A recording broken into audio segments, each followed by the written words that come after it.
दोस्तों, इस वीडियो को बनाने का उद्देश्य केवल आपको मोटिवेट करने का है, ना कि किसी धर्म या जाति या फिर किसी देवी देवता को अपमानित करने का है। इसीलिए दोस्तों, आप इस वीडियो को ध्यानपूर्वक देखें और वीडियो की गहराई को समझें। नमस्कार दोस्तों, मैं मयंक कुमार एक बार फिर आप सभी का अपने YouTube चैनल में तहे दिल से स्वागत करता हूँ। दोस्तों, हम आपसे विश्वास के साथ कहते हैं कि आप गौतम बुद्ध के इस वीडियो को देखने के बाद अपने विचारों में सुधार जरूर करेंगे। चलिए जान लेते हैं आगे वीडियो में क्या बताया गया है। गौतम बुद्ध के समय में वैशाली नाम के राज्य में एक प्रसिद्ध गणिका रहती थी जिसका नाम अमरपाली था। वह दिखने में बहुत सुंदर थी और उसे वहाँ की नगर वधू घोषित किया गया था, यानी पूरे गांव की पत्नी। अमरपाली इतनी सुंदर थी कि उसके महल के द्वार पर सदा सोने के रथ खड़े रहते थे। यहाँ तक कि महान राजाओं को भी उससे मिलने के लिए उसके द्वार पर उसका इंतजार करना पड़ता था। अमरपाली केवल एक वेश्या थी, फिर भी वह इतनी अमीर थी कि वह राज्य खरीद सकती थी। अमरपाली का शरीर जितना सुंदर था, उससे कहीं अधिक सुंदर उसकी आत्मा थी, जो केवल सच्चे प्यार के लिए तरसती थी।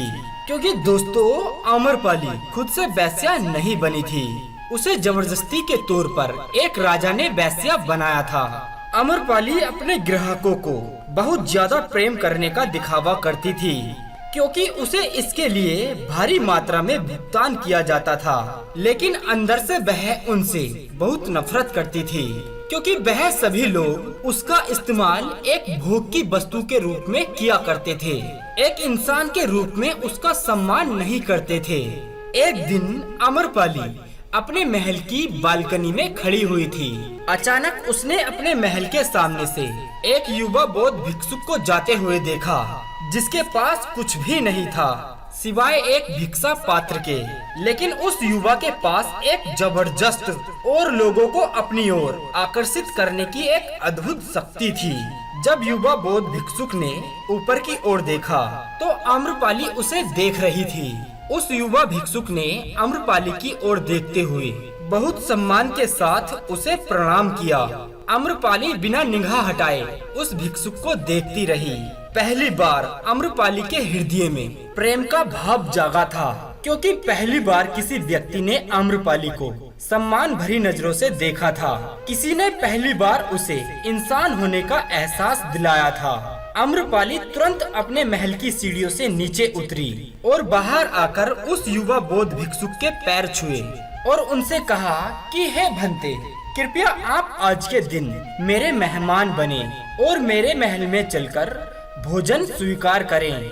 आगे अमरपाली ने उनसे कहा, कृपया आप मेरे निमंत्रण को ना कहें, क्योंकि पहली बार मैंने किसी व्यक्ति को निमंत्रण दिया है। मुझे हजारों बार कई राजाओं और कई सम्राटों द्वारा आमंत्रित किया गया है, लेकिन मैंने आज तक कभी किसी को आमंत्रित नहीं किया था। लेकिन आज मैं आपको निमंत्रित करती हूँ।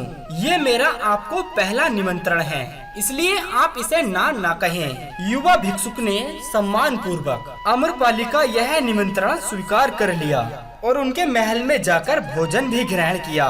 भोजन ग्रहण कराने के बाद अमरपाली ने उनसे कहा कि हे भंते, आज से 3 दिनों के बाद भारी बारिश का मौसम शुरू होने वाला है, जो कि अगले 4 महीनों तक रहेगा, और मैं आपको अपने घर में 4 महीने रहने के लिए आमंत्रित करती हूँ। आने वाले 4 महीनों के लिए ये महल आपका आश्रय होगा। मैं आपको पूर्ण रूप से आश्वस्त करती हूँ कि मैं किसी भी प्रकार से आपके ध्यान की बाधा नहीं बनूंगी, बल्कि मुझसे जितना हो सकेगा आपके ध्यान की सुविधाओं को सुगम बनाने का प्रयास करती रहूंगी।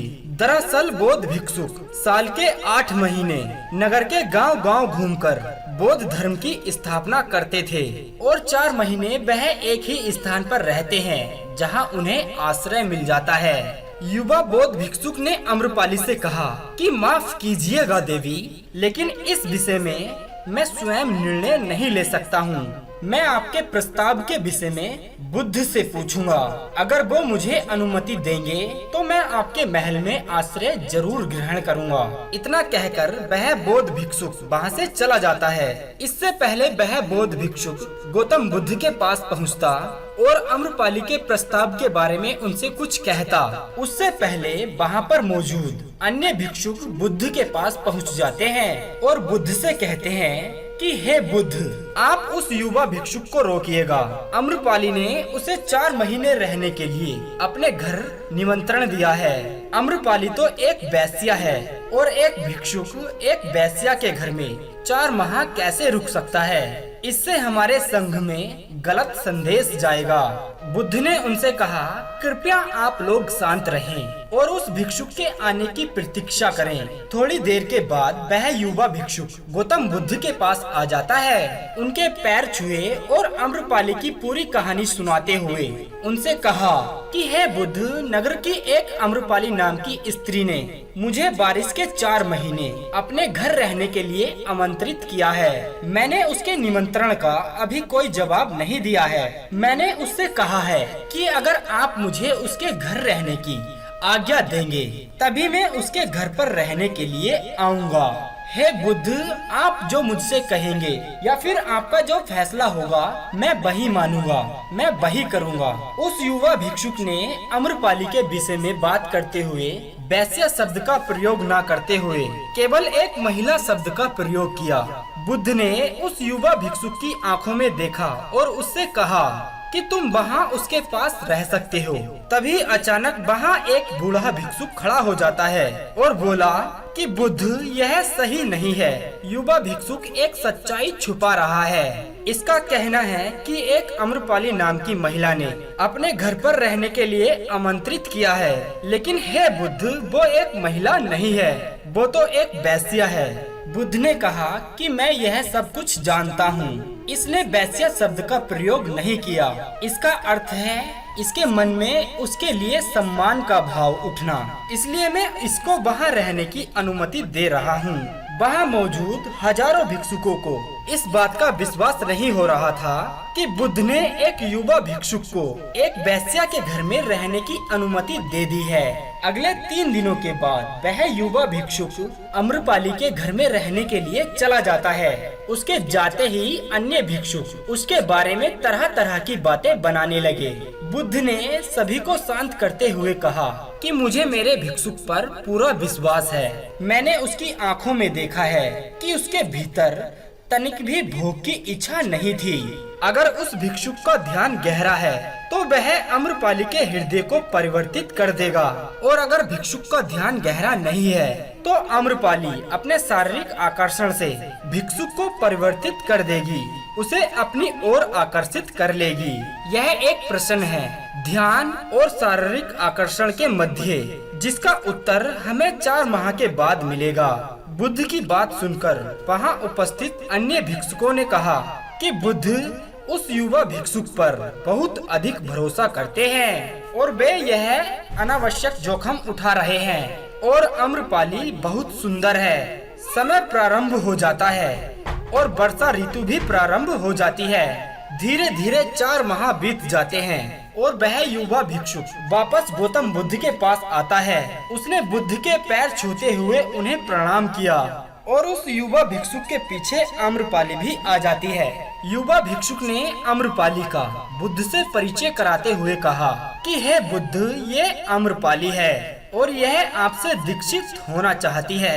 यह एक अनोखी महिला है। यह केवल सुंदर ही नहीं बल्कि इसकी आत्मा उतनी शुद्ध है जितनी की केवल आप कल्पना कर सकते हैं। आम्रपाली ने बुद्ध के पैर छुए और उनसे कहा कि मैं पहली बार इस युवा भिक्षुक को देखने मात्र से इससे प्रेम कर बैठी थी, इसलिए मैंने इस युवा भिक्षुक को अपने सौंदर्य से कई बार अपनी ओर आकर्षित करने का प्रयास किया, लेकिन मैं पूर्ण रूप से असफल रही।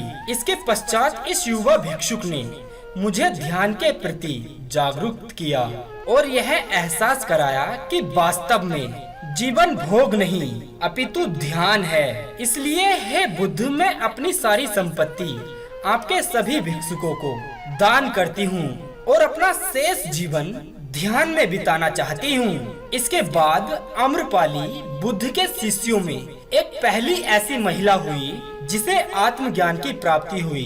बुद्ध ने अपने पंथ के सभी शिष्यों से कहा, यदि तुम वैश्याओं की संगति से डरते हो तो उस डर का उस वैश्या से कोई लेना देना नहीं है, बल्कि वह डर तुम्हारे मन की बेसुध उपज है, जिससे कि तुमने अपनी कामुकता को दबा दिया है, और कामुक ऊर्जा को दबाया नहीं जा सकता, इसे तो केवल परिवर्तित किया जा सकता है। दोस्तों, हम उम्मीद करते हैं कि आपको गौतम बुद्ध के इस वीडियो से कुछ न कुछ नया जानने को जरूर मिला होगा। अगर ऐसा है तो आप वीडियो को लाइक जरूर करें और चैनल को सब्सक्राइब करके हमेशा की तरह अपना प्यार हमें जरूर दीजिएगा। तो दोस्तों, अब दीजिए हमें इजाजत, ताकि हम आप सभी के लिए एक और ऐसी ही अनसुनी व रोचक जानकारी को ढूंढ कर ला सके। तब तक के लिए आप अपना ध्यान रखिए और हमेशा मुस्कुराते रहिए।